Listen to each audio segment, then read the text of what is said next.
My key card barely registers in the apartment door when my phone buzzes with a notification about unusual weather patterns.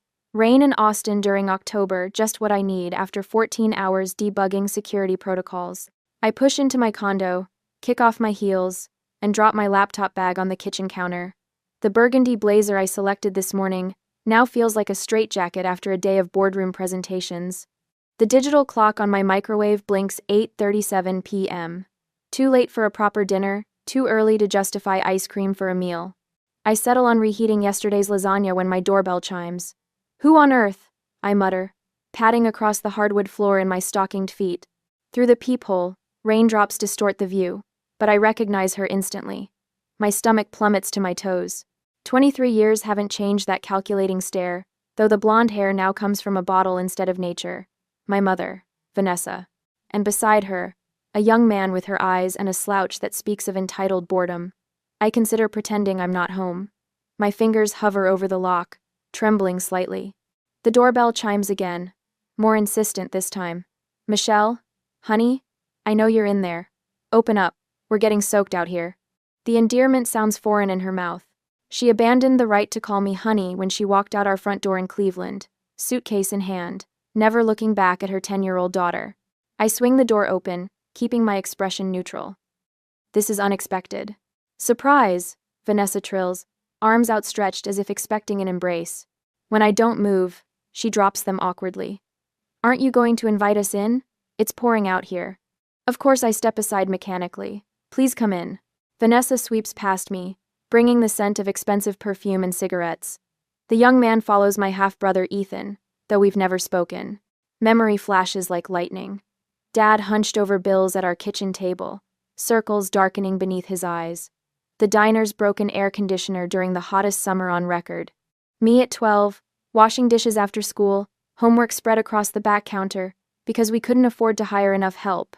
"Nice place," Ethan remarks, inspecting my living room with unconcealed judgment. "Kind of small though, isn't it?" "It suits my needs." I close the door firmly. "Can I get you something to drink?" Vanessa runs her finger along my bookshelf. "Just water for me." "Ethan? Got any beer?" he asks, flopping onto my cream-colored couch without removing his damp jacket. "No beer. Water, coffee, or tea. Whatever," he sighs, pulling out his phone. Vanessa circles my living room, picking up framed photos, studying the titles on my bookshelf. "I've heard you're doing quite well for yourself. Some kind of computer job?" "Cybersecurity analyst." I pour 2 glasses of water and set them on the coffee table. "How did you find me?" She waves her hand dismissively. "Oh, you know how it is these days. Everything's online." A pause. "Your father mentioned you moved to Austin." Dad and I speak weekly. He's never once mentioned communicating with Vanessa. "I hear you make good money. So," she continues, settling into my reading chair. "6 figures, right? That promotion last year really set you up." The hairs on my neck prickle. I haven't told Dad about my salary, and my promotion happened 7 months ago. "What brings you to Austin?" I ask, remaining standing. Ethan glances up from his phone. "Mom wanted to see you, and I'm checking out some schools." "Schools?" "Ethan got accepted to a private business program in Chicago," Vanessa interjects, her voice swelling with pride. "Very exclusive. Only takes 40 students a year." "Congratulations," I offer. "Yeah, well," Ethan shrugs. "It's expensive as hell, like really expensive." My stomach tightens. The true purpose of their visit crystallizes. "Michelle," Vanessa leans forward, her voice honeyed. "Ethan needs this opportunity. This program will set him up for life connections, prestige, everything I couldn't give you." The naked manipulation stuns me. 23 years of silence, and this is what brings her back? "The tuition is steep," she continues, "and there's living expenses in Chicago.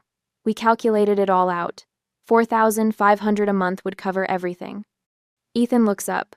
"Plus I need a decent laptop. And maybe a car. Public transportation in Chicago is sketchy."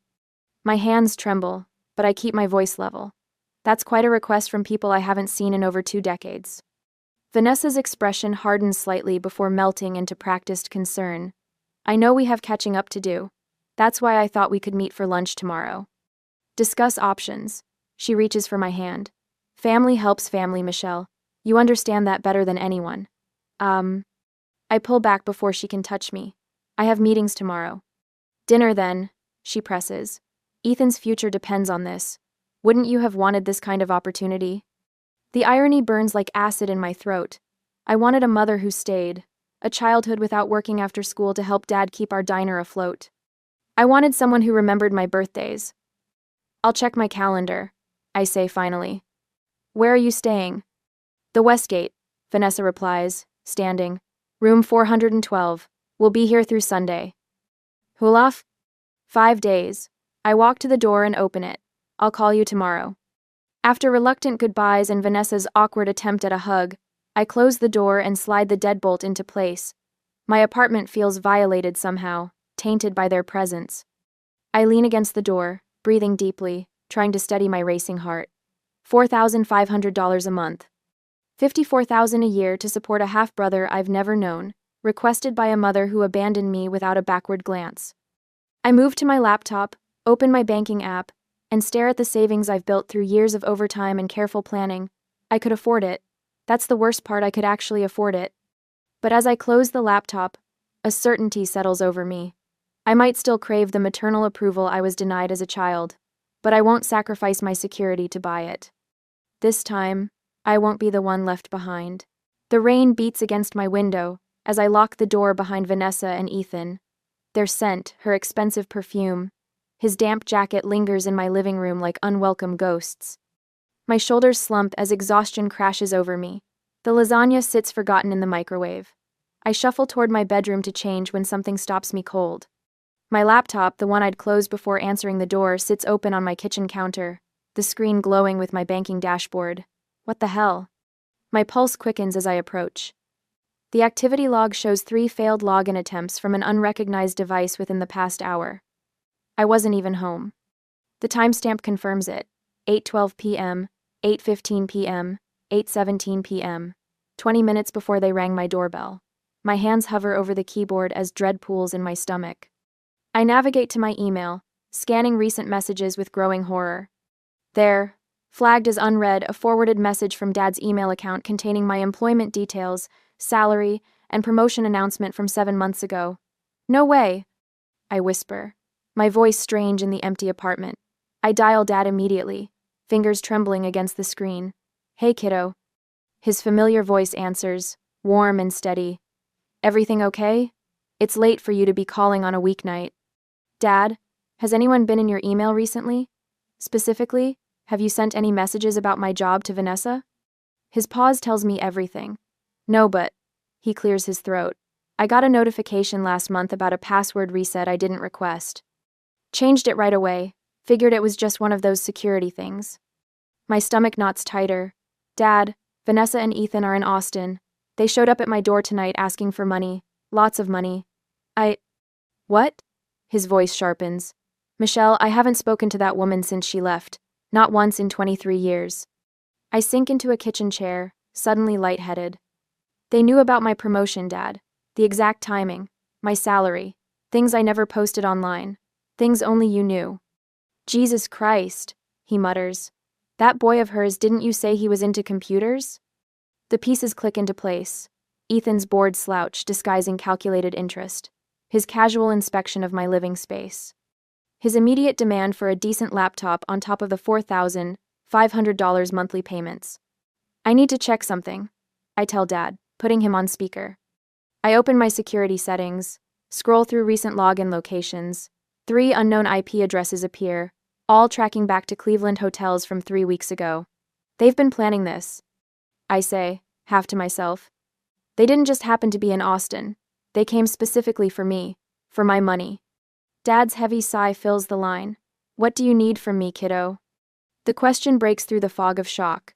I straighten in my chair, something shifting inside me. The trembling in my hands steadies as I reach for a notebook and pen. Everything you can remember about the password reset notification. Dates, times, any unusual emails you might have received before or after. While Dad speaks, I document every detail in neat, precise handwriting. The same methodology I use when tracking security vulnerabilities at work. My training kicks in. Identify the breach, assess the damage, secure the perimeter. I'll call you back tomorrow. I promise, Dad. And Dad, don't respond if she contacts you. After hanging up, I brew a strong pot of coffee and settle at the kitchen table. The storm outside intensifies, but inside, a strange calm descends. I create a folder labeled Vanessa and Ethan and begin methodically cataloging evidence, screenshots of login attempts, timestamps, my father's testimony. My phone buzzes with a text from my coworker, Jenna. How'd the board presentation go? Ready for happy hour tomorrow? My fingers hover over the screen before I type, rain check, family emergency. But I could use your advice. Your brother's a lawyer, right? Anyone he recommends for privacy issues? Her response comes quickly. Martin Keller, tough as nails. Want his number? A soft knock at my door startles me. Through the peephole, I see Mrs. Wilson, my elderly neighbor, clutching her robe closed at her throat. I'm sorry to bother you so late, dear, she says when I open the door. But I saw that woman checking your mailbox this afternoon. Didn't think much of it until I saw her come back with that young man. Thought you should know. Thought you should know. My blood chills. Checking my mailbox? You're sure? Mrs. Wilson nods firmly. Around 4, tall blonde woman, very well dressed. Tried the handle first, then peeked through your windows. I thank her, promising to be vigilant, and lock the door behind me. Another piece of evidence for my growing file. My phone chimes with a bank security alert. Unusual login attempt detected. Please verify account access. I call the number on the back of my credit card rather than clicking any links. The security representative confirms 3 additional attempts within the past hour, all from a hotel IP address in Austin. The Westgate. By midnight, I've changed every password I own, updated all security questions, and added 2-factor authentication to each account. I've frozen my credit, alerted my company's IT department, and scheduled a meeting with Martin Keller for tomorrow morning. Outside, the storm gradually subsides. I stand at my kitchen window, watching raindrops trace paths down the glass. The hollow victory of securing what should never have been violated leaves me empty. $4,500 a month. $54,000 a year. The numbers Vanessa casually demanded repeat in my mind, no longer shocking but clarifying. This isn't about reconnecting with a long-lost daughter. It isn't about family at all. The truth settles over me like a weight. My mother breached my privacy, violated my father's email, and orchestrated an elaborate scheme to extract money from the daughter she abandoned. I close my laptop, suddenly bone-tired but resolute. The confusion and shock that paralyzed me earlier has crystallized into something harder, colder, more defined. The little girl who craved her mother's approval might still exist somewhere inside me, but tonight, a different version of Michelle Rowe has emerged. This isn't about being mean or unforgiving. It's about survival.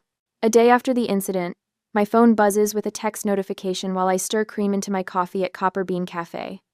The message preview makes my stomach clench. How can you be so selfish? After all I sacrificed for you. I turn the phone face down. Across the cafe, a toddler giggles as her father pretends a spoon is an airplane. The normal scene feels like it belongs in a different universe from the storm brewing in my life. Ready to order, Miss Rowe? The barista, Tina, hovers nearby with her pen poised. Just the coffee today. Thanks. 2 hours later, the peaceful moment shatters when the cafe door swings open, and Vanessa strides in, her heels clicking against the hardwood floor. She spots me instantly. Michelle. She projects her voice loud enough that several patrons turn to stare. I've been trying to reach you for days. I keep my expression neutral. It's been only a day, Vanessa. She drops into the chair opposite mine, her platinum blonde hair swinging perfectly into place. You've been avoiding us. Ethan's enrollment deadline is next week. I've been working. Family comes first. She reaches for my hand across the table. You should understand that better than anyone, considering how your father struggled after I left. My pulse hammers in my throat, but I pull my hand away before she can touch me. Is that what you're calling abandonment now? After you left? Heads turn in our direction. Vanessa's voice rises. How dare you? You have no idea what I went through. You're right, I don't. I stand, gathering my laptop bag, and this isn't the place to discuss it. Everyone! Vanessa announces to the now silent cafe. My daughter makes 6 figures at her fancy tech job, but she won't help her own brother go to college. What kind of person refuses to help family? Heat floods my face. The barista shoots me a sympathetic glance. We're done here, I say quietly, walking toward the door. Behind me, Vanessa calls, You ungrateful child. You should be thankful I gave you life. I don't turn back. That afternoon, while checking my email, I discover Vanessa has taken the fight public. A social media post tags distant relatives. Heartbroken that my daughter has forgotten where she came from. Success changes people. Ungrateful children. Broken family. Everything's a media post to be. Within the hour, my phone lights up with calls from relatives I haven't spoken to in years, all of them armed with Vanessa's manipulated version of events. Aunt Patty's voice quavers when I finally answer. Michelle, honey, your mother's devastated. Surely you can spare something for Ethan? Did she mention she abandoned me at 10? Or that she hasn't called me in 23 years until she wanted money? My voice sounds steadier than I feel. Well, no. But I need to go, Aunt Patty. Take care. I block 3 numbers before my phone buzzes with a text from Ethan. Mom's crying because of you. Man up and do the right thing. $4,500 isn't shit to you. I need this now. My finger hovers over the block button when a new idea strikes me. Instead, I screenshot the message and save it to a folder on my desktop labeled Documentation. The following morning, I sit across from Martin Keller in his downtown law office. Despite the early hour, his charcoal suit looks freshly pressed, and his salt and pepper beard is neatly trimmed. So, he says, reviewing my notes, your estranged mother and half-brother want nearly $60,000 annually, with no legal obligation for repayment. That's right. And they've escalated to public harassment and attempted guilt manipulation. Yes. I push the folder across his desk. I've documented everything: texts, calls, social media posts. Martin nods approvingly. Smart move. Most people make the mistake of deleting evidence when they're upset. I'm a data analyst. Evidence is what I do. Have you considered a restraining order? The question startles me. Isn't that extreme? Isn't that extreme? Michelle, Martin leans forward. They're not just asking for money. They've attempted unauthorized access to your accounts. That's criminal. My phone buzzes with another text. Ethan again. We know where you work. Think your fancy tech company wants this drama? I show Martin the message. That, he says, is textbook harassment. After leaving Martin's office, I drive straight to Best Buy and purchase a new doorbell camera and window sensors. That evening, while installing them, my neighbor Mrs. Wilson stops by with a plate of snickerdoodles. Saw you putting in that security system, she says, eyeing the empty packaging. Everything okay? Just being cautious, I reply, accepting the cookies. That night, I make 2 more calls, one to schedule an appointment with Dr. Helen Drew, a therapist specializing in family trauma, and another to my father. Dad, can you come to Austin this weekend? I could use some support. 3 days later, Vanessa requests another meeting. This time, I choose a public park with plenty of witnesses. I arrive early and sit at a picnic table, my back to a tree, my phone recording in my pocket. Vanessa arrives 15 minutes late, her expression rehearsed into contrition. Michelle, she begins, I want to apologize for the other day. I was emotional. Thank you. You have to understand. Her voice takes on the syrupy quality I now recognize as manipulation. When a mother sees her child struggling, she'll do anything. Ethan deserves the same opportunities you had. I worked 3 jobs during college, Vanessa. No one paid my way. Her lips tighten. That's because Raymond was too proud to ask for help. Family helps family, Michelle. It's what we do. Is that what you did when you left a 10-year-old girl with no warning and no support? The question slips out before I can stop it. I gave you life. Her voice hardens. You should be grateful for that much. Grateful. I taste the word. Family respects boundaries, Vanessa. My boundary is this. I won't be funding Ethan's education. Not now, not ever. After everything I've done. What exactly have you done? I stand up. Name one thing you've done for me in 23 years. She stutters, then abruptly gathers her purse. I won't sit here and be attacked by my own daughter. You'll regret this selfishness. That evening, my doorbell rings. Through the new security camera, I see my father's familiar pickup truck in the visitor parking spot. He hugs me tight when I open the door, the scent of Old Spice and diner coffee enveloping me. Your mother always did have a talent for creating hurricanes wherever she went, he says, setting his duffel bag by the couch. I'm handling it. I know you are, he smiles. the crinkles around his eyes deepening. You get that from me, not her. I just figured you shouldn't have to handle it alone. Later that night, my phone pings with a bank security alert. Someone has attempted to transfer $12,000 from my savings account to an unknown recipient. The IP address traces back to a device registered to Ethan Grant. With shaking fingers, I forward the alert to Martin and file a formal complaint. For the first time, I feel something beyond anxiety or anger, a cold certainty that this will end on my terms, not theirs. At 11:30 p.m., another notification appears.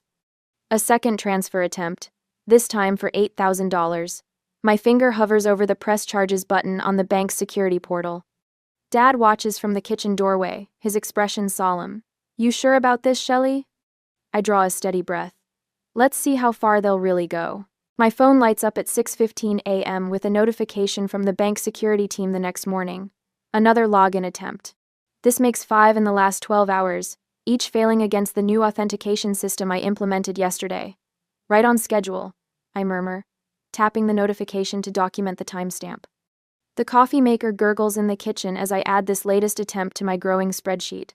Time, IP address, location, all meticulously cataloged. Working with Aaron from the bank's security department has paid off. After explaining my situation, he set up a special monitoring protocol on my accounts. Each failed attempt now generates both a notification and a detailed log entry. We've got them, I whisper to the empty apartment. The words taste like victory. The phone rings. Dad, they're getting desperate, he says without preamble. Vanessa just called me. My stomach tightens. What did she want? To tell me you're having a mental breakdown. His voice carries decades of weary familiarity with Vanessa's tactics.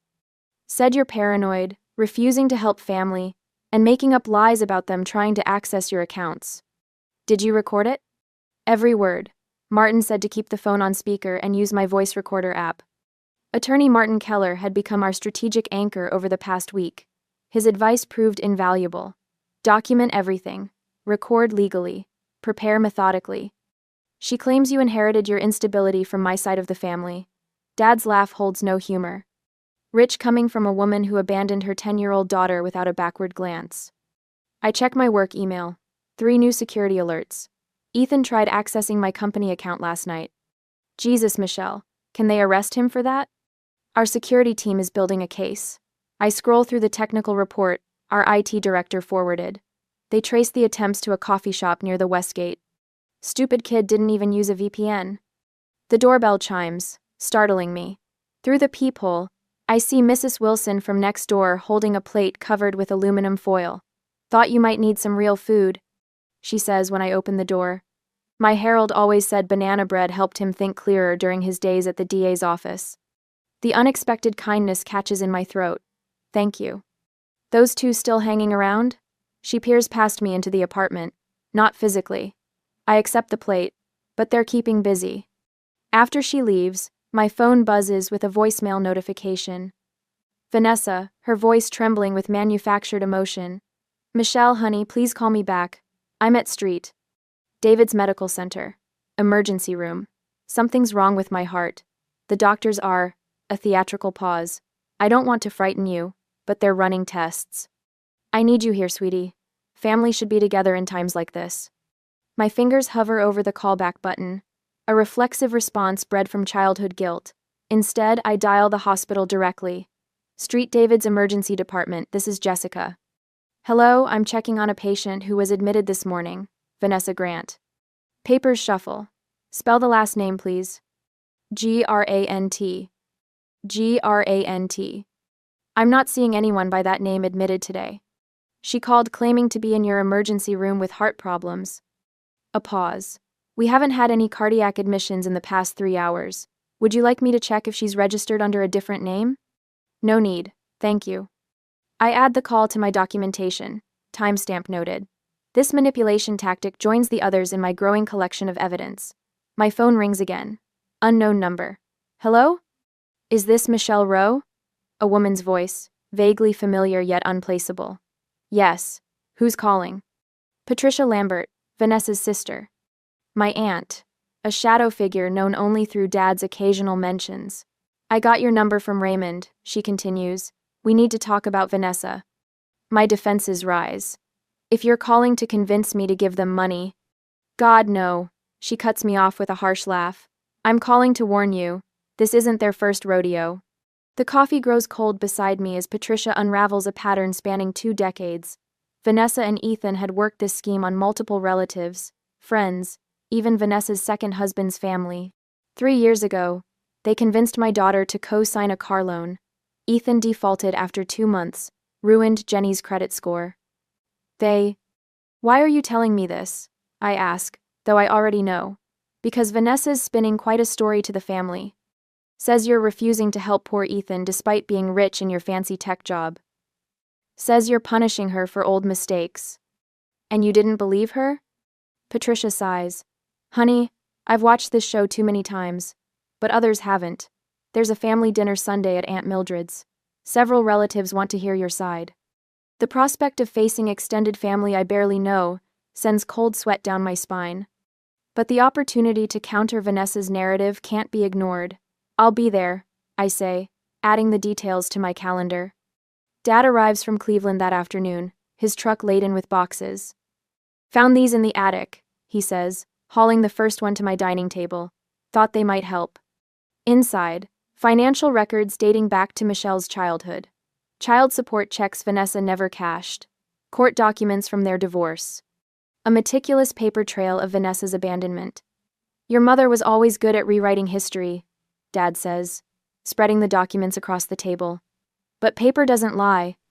That evening, Martin reviews our growing evidence pile over Zoom. The protective order documentation is nearly complete, he says, scanning the digital files I've shared. Bank records, unauthorized access attempts, false hospital claims, the pattern of behavior Patricia described. We have a solid case. Will it be enough? I ask. More than enough. The judge will see a clear pattern of harassment and attempted financial exploitation. My phone pings. Dr. Helen. Confirming our emergency therapy session to prepare for court. Another notification follows bank security, with detailed logs of the latest intrusion attempts. The trap is working perfectly. Later that night, a text from Ethan arrives. This is getting out of hand. Mom pushed too hard. Quote, I show Dad, who's setting up the guest room air mattress. The first crack? He says, nodding knowingly. When the united front crumbles, that's when Vanessa gets really dangerous. As if summoned by his words, Vanessa calls his phone. You've turned everyone against me. She shrieks, her voice so loud I can hear it across the room. My own family, my sister. You always poisoned them against me, Raymond. Dad holds the phone away from his ear, the voice recorder app running on my tablet nearby. Another text from Ethan flashes on my screen. Missed the enrollment deadline. Program gave my spot away. This is all fucked up. I almost feel sorry for him. Almost. The consequences of their choices are catching up, Martin says when I forward him the text. Stay the course. That night, I sleep soundly for the first time in weeks. The trap set, the evidence mounting, the support system strong around me. We will start with the protective plan. My mother and half-brother thought they found an easy mark. Instead, they walked into a carefully constructed web of their own making. Let them struggle. The truth will hold. The next day, the lobby of Austin Cyber Solutions buzzes with the usual Tuesday morning energy when a commotion erupts near the reception desk. I glance up from my tablet to see Vanessa sobbing dramatically into a crumpled tissue, her blonde hair falling strategically across her face. My stomach drops as several colleagues turn toward the scene. Please, I need to see my daughter, she wails, loud enough for the entire first floor to hear. It's a family emergency. Ethan stands behind her, hands jammed into the pockets of his designer jeans, a rehearsed concern painted across his features. I freeze, coffee mug suspended halfway to my lips. 3 months of this escalating from texts to calls to showing up at my regular cafe, now they've crossed into my professional sanctuary. Sandra, our security-conscious receptionist, catches my eye with a questioning look. I shake my head slightly and she turns back to Vanessa. Ma'am, I can't allow you upstairs without proper clearance. Michelle. Vanessa spots me across the lobby. Thank God. The doctor says I might have. Well, it's serious. We need to talk about family medical history. Things you should know. My colleague's eyes burn into my back as I approach the desk, pulse thundering in my ears but steps measured. Doctor. Helen's words from yesterday's session echo in my mind.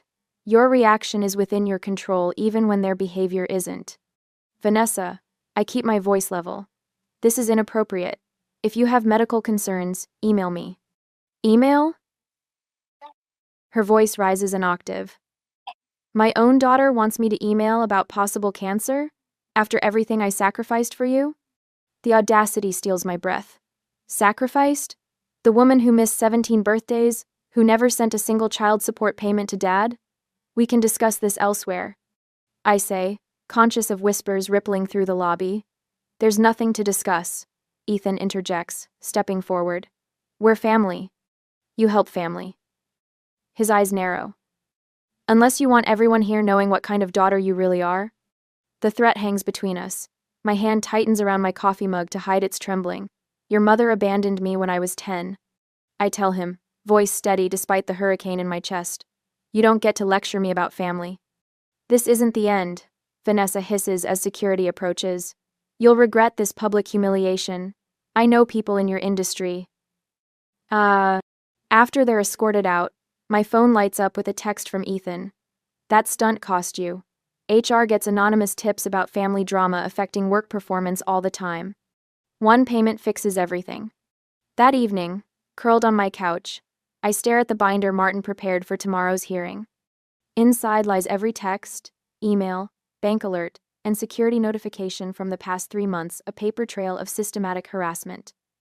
My fingers trace the edge of the protective order application. Dad calls just after 9. You ready for tomorrow, pumpkin? His voice, warm and steady as always, grounds me. I think so. Martin says we have enough evidence for the judge to grant the order. I'll be there, front row. He pauses. You know, when your mom left, I thought it was my biggest failure not giving you a complete family. But watching you stand up for yourself now, I couldn't be prouder of the woman you've become. A lump forms in my throat. Thanks, Dad. Get some sleep. Tomorrow we finish this. The next day, the county courthouse looms like a fortress of beige stone and bureaucracy. I grip the handle of my documentation binder so tightly my knuckles blanch.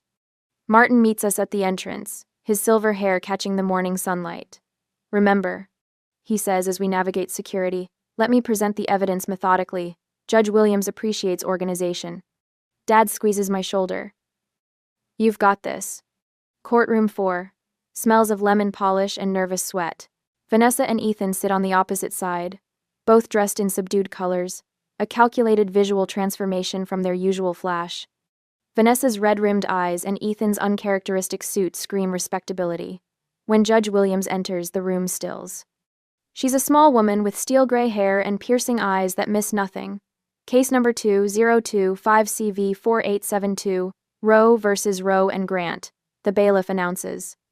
The proceedings blur until Martin calls me to testify. As I approach the stand, Vanessa's eyes lock onto mine, a predator's gaze calculating weakness. I place my hand on the Bible, swear to tell the truth, and face the courtroom. My voice barely wavers as I recount the night Vanessa reappeared in my life after 23 years, how she inspected my home with calculating eyes before demanding thousands for Ethan's education. And after you declined to provide financial support, what happened? Martin asks. They escalated. I detail the unauthorized bank access attempts, the mailbox tampering, the public confrontations.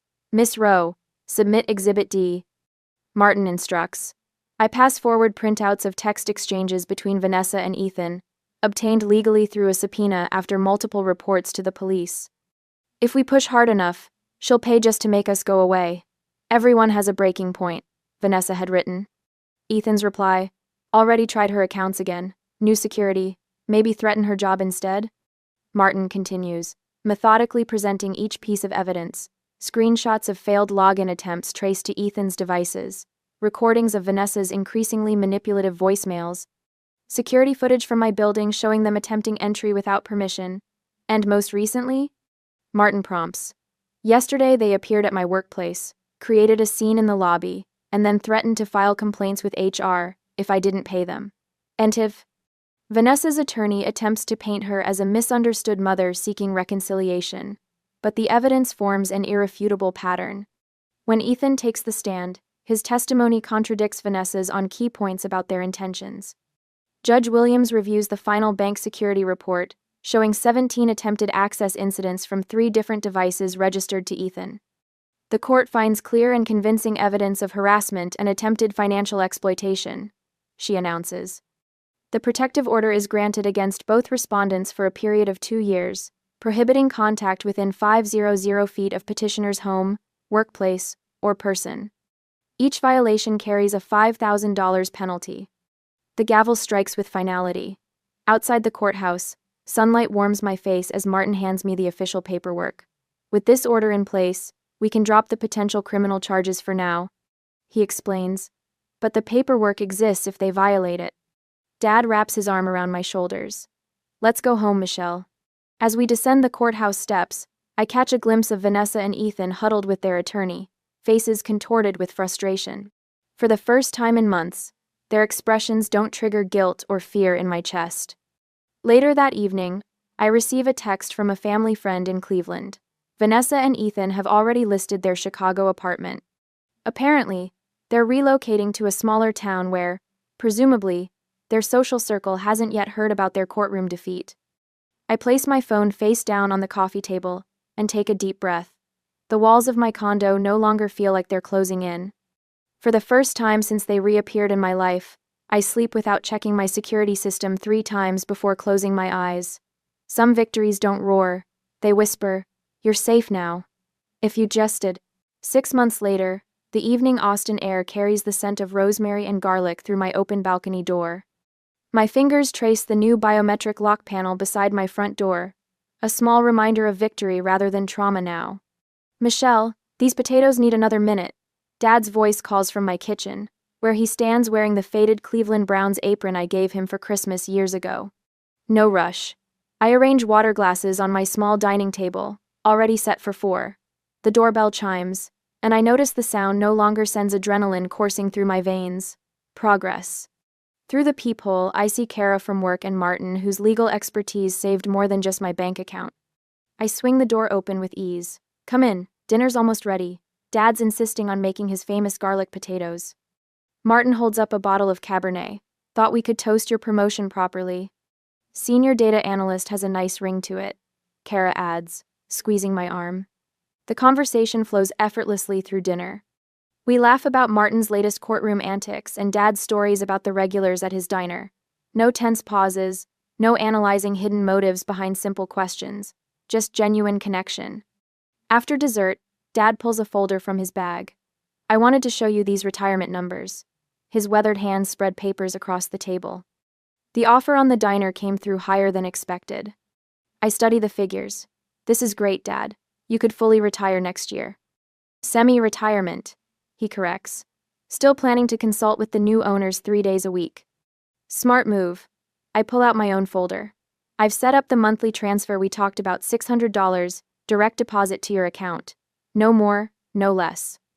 Dad nods, understanding the boundary. For years, I'd sent money haphazardly whenever guilt struck, often overextending myself. Now we have structure, clarity. That's more than generous, Mickey. His childhood nickname for me brings warmth rather than obligation. Later, after our guests leave, Dad helps me load the dishwasher. Dr. Helen thinks I've made real progress. I mention casually, "You seem lighter," he agrees. "Less burdened." I wrote something in my journal last night that finally made sense. I lean against the counter. Love doesn't require sacrifice of self. Dad pauses, a plate in midair. Took me 60 years to learn that. The next morning, I make calls to 3 local high schools about expanding my mentorship program for young women in STEM. What began with 2 hesitant students has grown to 15. I donate 10% of my income to their scholarship fund, not from guilt, but purpose. "We'd love to have you speak next month." The guidance counselor says, "These girls need to hear from someone who's overcome obstacles, not just succeeded." I'd be honored. The words come easily now. I'm no longer ashamed of my story or afraid it defines me. That evening, I stand on my balcony watching the sunset paint the Austin skyline in amber and rose. My phone buzzes with a text from Vanessa. "I'm in town next week. Can we meet?" 6 months ago, this message would have sent me spiraling. Now, I consider it thoughtfully before typing. I'm not ready, but I wish you well. When you're ready to demonstrate change through actions rather than words, let me know. I set the phone down, feeling neither vindictive nor guilty, just at peace with my decision. Back inside, I open my journal and write the final entry in this chapter of my life. Blood doesn't guarantee loyalty. Sometimes the bravest thing you can do for your family is protect yourself. The family we choose often heals the wounds left by the family we're born into. I close the journal and look around my apartment, no longer just a place I sleep, but a sanctuary I've earned. Protected not by locks and security systems, but by the boundaries I've finally learned to maintain. Have you ever had to choose boundaries over obligation? Tell me in the comments below.